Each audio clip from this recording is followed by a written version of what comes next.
Hi, it's me again with Corel Draw Tips and Tricks, and this is a good little trick. Not going to help a lot of you, but if you cut a diamond in this shape right now, it's not going to work because these are two different angles. And like the gentleman has, it looks pretty symmetrical, even though it's elongated, and that could be either way. But you need to, you just can't do it because there's less space here than this space.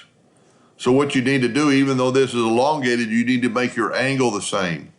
So we're going to use a pretty cool tool called the Angular Dimension tool. Get on that node, unclick your mouse, and then move it over there and click it, then move it off, and we got 2.2455.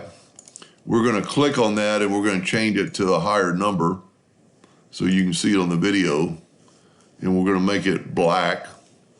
And then we're going to get the parallel dimension tool, and we're going to go from there, unclick the mouse, click the mouse again, and then move it up. And we've got 18. You can see the difference in the angle quite a bit. Let's make it black. And I think we made it 72 points. That's too much. It'll be in the way. 48 points. Now, let's set our nudge distance on something quite low, and I have to go off the screen. 0.001 would probably work because we can move it around at first, and we're at 22 and 19, 20 and 28. We're getting close. Now let's nudge. We're at, and just nudge till these numbers are the same. There's at 20.94. So now our angle is the same.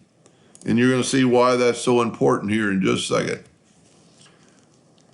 Because we want our arrow or diamond shape to be in that same realm. I'm going to go from about right there, start moving, hold down the control button so I'll get a perpendicular line.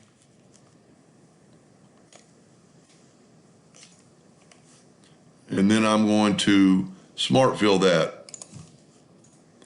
And if you notice, when we start nudging out of the way, I'm going to have to change my nudge distance quite a bit larger than that.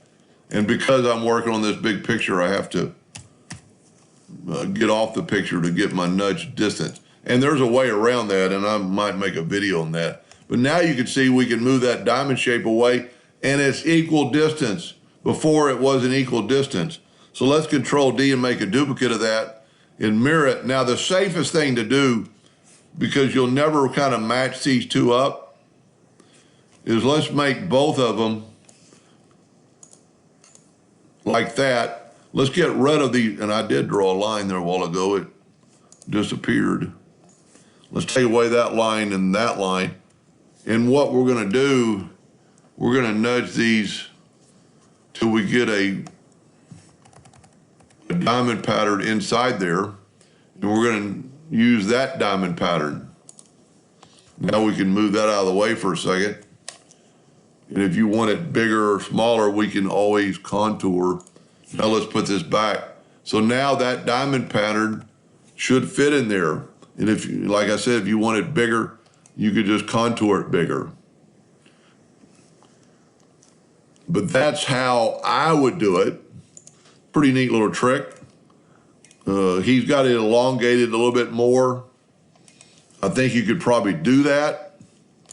I don't think it'll throw off the front angles. We're going to go up to Object, and it's already a curve, so we can use our nudge distance. And because it's on the same plane, we could bring that tail out. And then you have a spot for your checkering.